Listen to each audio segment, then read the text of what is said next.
There are those who tell lies, and then there are those who can tell when lies are being told. You can be better at both. Let's talk about that.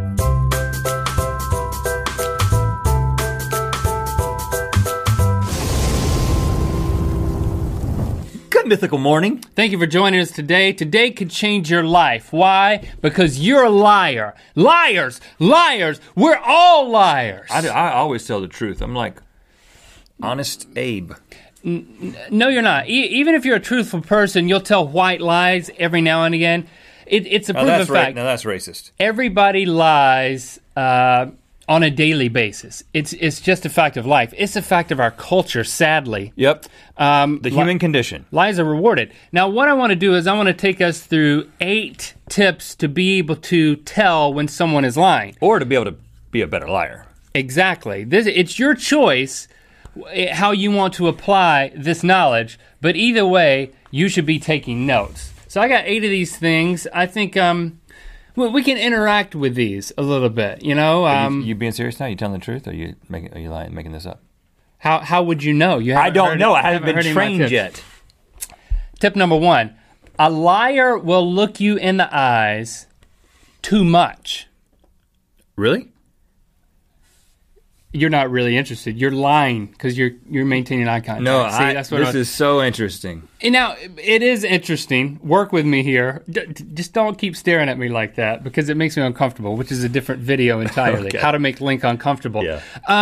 This is actually a reaction to the well-known fact that liars don't like to make eye contact. Yeah, they like to shift to the left. That now there is a shift in how liars lie because they know that they will overcompensate by making too much eye contact when telling you a lie. Ooh.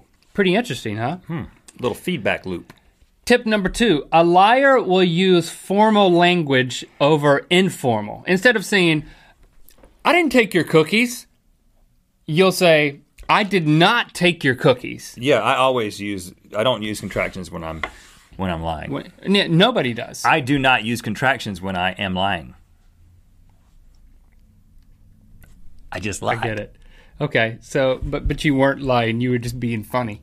I don't know. Or I mean, maybe I do funny. this. I don't lie that much. I hardly ever lie. I'm honest. I have a beard. Well, you're not making eye contact, so maybe that... I am with them. What does a beard have to do with this? Beards make you more honest. All right. Science says so. Don't write that down. Rhett has a beard. Everyone's writing that down now. Tip number 3. When someone is lying, they will limit their expressions to only the mouth. No, that's hard to do. Like a fake smile, man. You know, okay, how to determine when a smile is fake or real? If it's just in the mouth, it is a fake smile. Like this. I can't do that because I just look constipated. You know, that's and actually, your cheeks are raising. You're not supposed to raise your cheeks much. How do you do it without raising your cheeks? Well, a real smile, your cheeks will raise a lot, and you'll have some crow's feet develop here. It'll be like, see that? It's actually, I'm still doing a fake smile, but I'm doing a convincing fake smile. Smake file. See? That's almost real. But if it's just in this, like a Duchenne smile. Oh, Duchenne. Yeah, the famous psychologist. He determined that when your cheeks raise up and you have crow's feet, then that's a real smile. But when my kids smile for a picture, I'm like, smile for the picture. 1, 2, 3, smile. There you go. And they're just like, constipated. Yeah, it's just. I'm constipated, Dad. That's what they call a Pan Am smile. Because of the planes. Because the planes, the flight attendants. This is before Botox. You could also call it the Botox smile when your eyes don't move at all. Yeah. But before Botox, which was in 2002, that's when Botox came out for cosmetic reasons, Rhett. Mm-hmm. There was an airline called Pan Am. Which a lot. You seem to know about. Boop, boop, boop, boop, boop. And you know how when you're exiting the plane, what do the flight attendants do? They say, duck, sir, please duck. To you. Yeah, to me. Because... to everyone else, they just give a fake smile. Thank you. Thank you. Thank you. And it's all in the mouth. Have a great day. You know that they're lying. They're not grateful that you flew. Yeah. That's why it's called They've been on a plane all day. Pan Am smile, not the Duchenne smile. Tip number 4, a liar will subconsciously make gestures that do not match their emotions. So you'll be like, of course, I would love to help you move. And it's actually difficult to do. Did you see? I like started shaking my head. Like, let me get it going now. I do. Yes, I would like to help you move. It's got to be more subtle than that. It's subtle. It's more like this. Like, yeah, I'd love to help you move. Like Catherine Hepburn? Is that what kind of situation? Yeah, I mean. No, people do that. If it'd be like, I disagree with you. But that's convincing. But it seems like you actually do agree with me. Well, it's kind of like patting your head and rubbing your stomach. It's not easy to do. No, your car isn't over there. Subconsciously, it's like if somebody gives you a Christmas gift and you're like, yeah, I'd love the Christmas gift that you're trying to give me, but you're pushing it away. I don't know, maybe that's a stretch. I think they're more subtle than that. I don't know. Yes, it's more subtle, but I'm making it obvious so that you can learn. Oh, because I'm stupid. What number are we on? Number 5? A liar will subconsciously place objects between them and their accuser. So, like, tell me something that's the truth and tell me something that's a lie. And put something in between me. Now, again, this is a subconscious thing. Oh, a little subconscious marketing. These are not shoes. No, it's These are phones. Yeah. No, well, no, you wouldn't lie about the thing that's being put in between you. But you would be like, yeah, I enjoy working with you. And you would distance yourself and kind of build a barrier. Be like, yeah, I enjoy working with you. I enjoy being in your presence. But this is a good idea, though. This is a phone. This isn't a shoe. Yeah, and you can't get it at rhettlink.com/store. What? Product placement! A marketing thing? Yes, I mean, it's interesting how when it comes to these subconscious tells that, again, they are very subtle. Yeah. But you can see it. There's a fascinating TED Talk about this whole thing, and she cuts to images of Bill Clinton and John Edwards, only Democratic candidates. Democratic? Correct, Democratic. Democratic. Politicians. No, I don't want to get political here. Democratic. Also, OJ. OJ's honest. Cuts the video of these people. OJ was telling the truth, man. I'll put the link in the description. He had a little stubble. If you want to go deeper.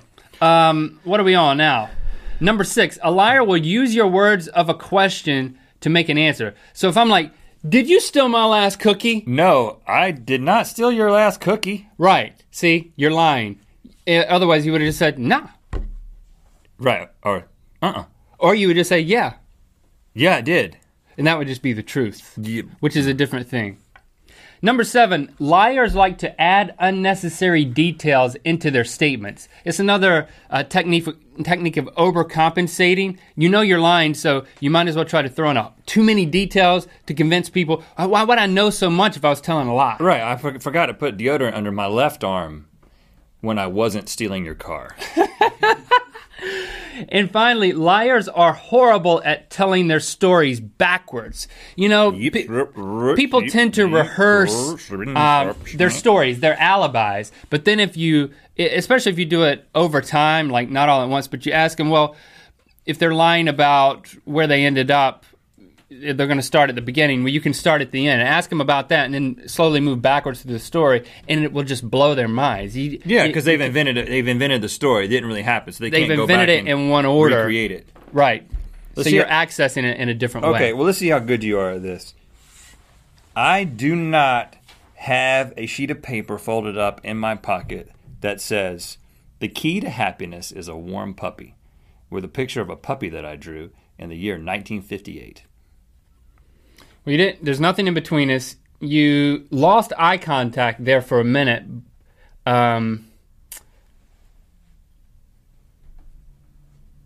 say that's true. It's not a lie.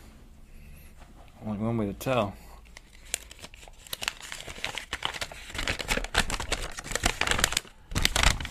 The key to happiness is a warm puppy. 1958. I don't think we've proven anything. All right, people, the power is yours. You now. That's like a magic trick. You know, you go to a magic show and not really. And then you got something that crazy in your pocket. So you can use this power and this knowledge for good or evil. It's your choice. You know what time it is. Students from North Carolina State University in Clinton, North Carolina. And it's time to spin the wheel of mythicality. There's a special Black Friday mythical shoe sale. That's all models of the mythical shoe, the pink, the original, and the 2.0. The first 300 pairs that we sell on Black Friday and thereafter get a free Tweak mythical pack. And follow us on Twitter to find coupon codes associated with getting the best deal possible on your mythical shoes. Rhett and Link become allergic to each other.